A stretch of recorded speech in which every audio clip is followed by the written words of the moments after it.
Allah Subhanahu wa taala dan berselawat kepada Rasulullah sallallahu alaihi wasallam. Dalam hari ini kami bersama rombongan dari Kelurahan Medahan, Majelis Ulama Kelurahan Medahan bersilaturahmi dalam rangka tarawih keliling, tentu untuk melihat atau kita berukhuwah Islamiyahnya, bagaimana kaum muslimin yang ada di Kelurahan Medahannya, bagaimana kami mengawasi daripada sholat-sholat berjamaahnya dan kegiatan selama Ramadan ini. Karena Ramadan ini menjadi cerminan tolak ukur ketika ibadah-ibadah setelah Ramadan. Dan alhamdulillah kami sangat bersyukur diterima di Masjid Al-Ghamdi ini. Mudah-mudahan bisa menambah ukhuwah Islamiyah kita, menambah ketakwaan kepada Allah Subhanahu wa taala. Jamaah sekalian yang dirahmati Allah Subhanahu wa taala, tentu suara saya jelas enggak, Bu? Jelas. Ibu jelas suara saya? Oke. Jadi jamaah sekalian dirahmati Allah Subhanahu wa taala, bulan Ramadan ini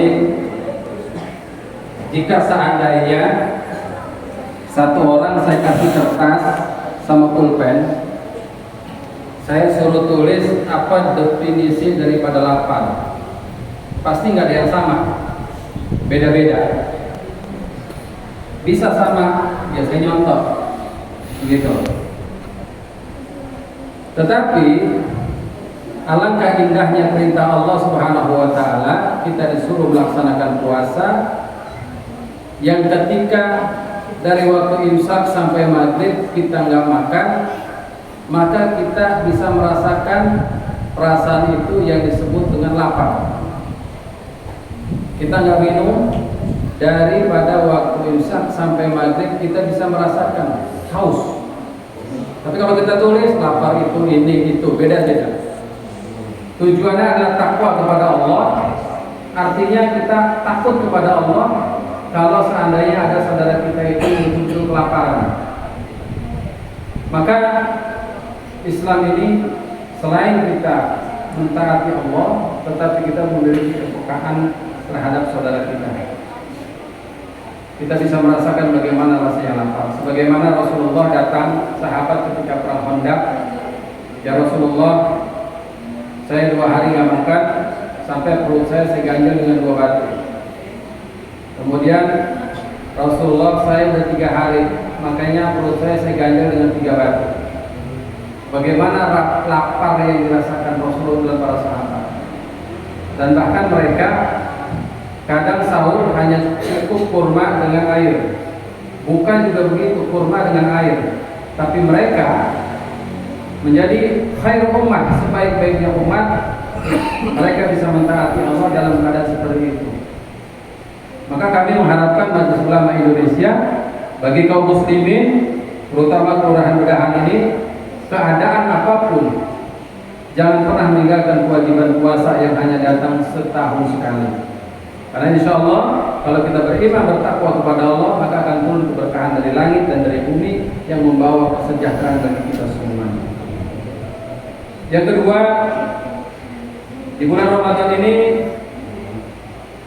Allah turunkan Al-Quran, yang mana kita sebagai orang Islam itu harus bangga memiliki kitab suci Al-Quran. Saya yakin semuanya ini udah ahli Quran semua. Pada tadarus semua, ibu-ibu mungkin udah ada yang khatam 2 kali ya, Bu. Insya Allah kita harus bangga. Kenapa? Karena Al-Quran itu bukan hanya sebagai huda linnas, petunjuk bagi manusia, tapi sebaik-baiknya kitab suci dan sebaik-baiknya daripada bacaan.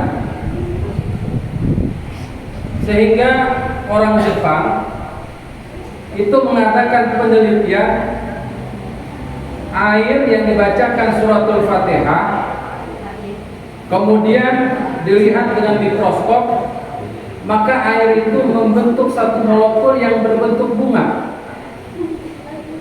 Artinya air ada respon ketika dibacakan ayat suci Al-Quran. Maka kita umat Islam bagaimana respon kita ketika dibacakan ayat suci Al-Quran. Apakah bertambah iman kita atau tetap seperti itu atau berkurang? Yang kedua, Al-Quran, Allah Subhanahu wa taala menjelaskan di dalam surah Al-Baqarah, a'udzubillahi minasyaitonirrajim, wa in kuntum fi raibin mimma nazzalna 'ala 'abdina fa'tu bi suratin min mislih. Seandainya manusia ragu terhadap Al-Quran yang kami turunkan kepada hamba kami, yaitu Nabi Muhammad SAW, fa'tu bi suratin min mislih, maka buatlah satu surat saja yang semisal dengan Al-Quran. Wadu suhada'akum, ajak penolong-penolong kalian selain Allah Subhanahu wa taala, itu ushorikin, kalau kalian orang yang fa'ilam taf'alu, tapi kalian tidak akan mampu pada Allah, karena saking sempurnanya Al-Quran. Bisa orang membuat syair indah sama seperti Al-Quran. Kita ketika orang membaca Al-Quran, suaranya indah, makhrajnya pas, kita terhanyut, bahkan bisa menangis. Begitu juga syair, ketika dibacakan begitu indah, bahkan sampai kadang-kadang tangan kita sampai gerak-gerak, sampai kaki kita gerak-gerak, saking indahnya syair. Tapi apakah syair itu bisa menandingi Al-Quran? Tidak. Karena Al-Quran itu bisa dibuktikan secara ilmiah kebenarannya, hakikatnya. Sampai Allah tantang, kalau memang ragu terhadap Al-Quran, buat aja satu surat. Syair hanya membuat kita terbuai, tapi Al-Quran tidak. Salah satu contoh, ada seorang ilmuwan itu identik orang yang memiliki pengetahuan khusus. Ilmuwan dari Prancis, seorang profesor, dia mengajukan proposal ke pemerintah Mesir untuk meneliti mumi Fir'aun. Kemudian diizinkan dengan pemerintah Mesir, dan dari tim dokter itu maka mereka memberikan kesimpulan bahwa Fir'aun betul-betul mati tenggelam di lautan karena jasadnya banyak mengandung kadar garam. Maka setelah itu mereka pun terbingung, kenapa cuma jasad Fir'aun yang selamat? Kemana yang lain pada tentara Fir'aun? Apa ini yang terjadi? Mereka tidak menemukan jawaban. Maka jawaban itu diungkapkan oleh dokter Muslim yang dia mengatakan, hal ini sudah diceritakan di dalam kitab suci kami umat Islam, yaitu Al-Quran. Allah sampaikan di dalam Al-Quran surat Yunus ayat 92. A'udzubillahi minasyaitonirrajim. Fal yawma nunajika bi badanika litakuna liman khalfaka ayat. Wa inna katsiran minan nasi an ayatina laghafilun. Maka dokter Muslim ini menjelaskan berdasarkan firman Allah, pada hari ini kami selamatkan jasadmu Fir'aun agar engkau menjadi pelajaran bagi orang-orang setelah kamu, dan kebanyakan manusia lalai daripada tanda-tanda kebesaran kami. Bukti kebesaran Allah yaitu menyelamatkan Fir'aun, jasadnya untuk pelajaran bagi kita, dan bukti kebenaran Al-Quran, mumi Fir'aun sampai sekarang masih ada. Dan akhirnya ketua tim dokter itu pun mengucapkan syahadat masuk Islam karena satu dari ayat yang dibuktikan secara ilmiah. Apakah nggak bangga kita umat Islam memiliki kitab suci yang begitu dahsyat? Maka harus ada kontak antara kita dengan Al-Quran. Maka Allah jelaskan surat Al-Anfal, a'udzubillahi minasyaitonirrajim, innamal mu'minuna alladzina idza dzukirallahu wazilat qulubuhum wa idza tuliyat 'alaihim ayatu zadatuhum iman. Orang beriman itu kalau dibacakan, disebut nama Allah, maka ada kontak hatinya. Dengar azan, ya Allah udah azan waktu sholat. Ketika orang menghina tentang kekuasaan Allah, menghina Allah, ada kontak batinnya. Ketika dibacakan Al-Quran, dia tertarik, bahkan bisa menangis. Bahkan kontak hatinya itu bergetar, bertambah imannya, dan dia bisa marah ketika ada orang yang menghina Al-Quran. Karena di situ ada keterikatan batin imannya dengan Al-Quran. Salah satu lagi, seorang ilmuwan dari Filipina, mereka melakukan penelitian. Mereka profesor ahli kulit. Mereka mengatakan penemuan yang spektakuler adalah di bawah kulit ini.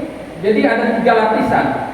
Lapisan pertama ini yang diselimuti dengan jutaan dan ribuan urat saraf, yang manusia bisa merasakan sakit dengan urat saraf itu. Maka jika urat saraf ini terbakar sampai dalam, maka sudah tidak merasakan lagi rasa sakit itu. Dia mengatakan ini penemuan yang spektakuler, hebat dan dahsyat. Maka dengan kebanggaan itu, maka datanglah seorang dokter muslim mengatakan, "Pak dokter, ini sesungguhnya sudah ada di dalam kitab kami Al-Quran 1444 tahun yang lalu." Masa? Iya. Apa dijelaskan?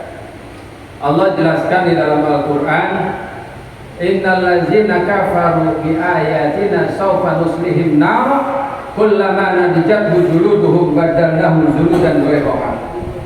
Kata Allah, orang-orang yang kafir terhadap ayat-ayat kami, kami masukkan mereka ke dalam neraka. Kullama nadijat juluduhum badalnahum juludan ghayraha. Maka kalau hangus terbakar kulitnya, maka kami ganti dengan kulit yang baru. Kenapa kalimatnya kulit? Karena kulit itulah yang bisa merasakan sakit. Maka ilmuwan itu pun akhirnya dia mengucapkan syahadat, beriman kepada Allah dan Al-Quran, dan dia pun menjadi mu'alaf masuk ke dalam Islam. Inilah kehebatan Al-Quran. Maka jangan sampai di antara kita yang tidak baca Al-Quran di bulan Ramadan ini. Jangan sampai di antara kita yang masih lalai untuk membaca Al-Quran. Karena kemuliaan Al-Quran, Rasulullah mengatakan dalam hadisnya, "Laisa minna ma lam yataghanna bil Quran." Bukan golongan kami orang yang tidak membaca Al-Quran dengan yang baik. Maka belajarlah Al-Quran, karena itu pedoman hidup kita, agar kita semangat dalam ibadah, baik yang wajib ataupun yang sunnah. Insya Allah kita yang hadir pada malam hari ini mendapat syafaat dari Al-Quran. Inilah sedikit yang dapat kami sampaikan. Mohon maaf, dan mudah-mudahan tentunya silaturahmi ini diridhoi oleh Allah Subhanahu wa taala. Assalamualaikum warahmatullahi wabarakatuh.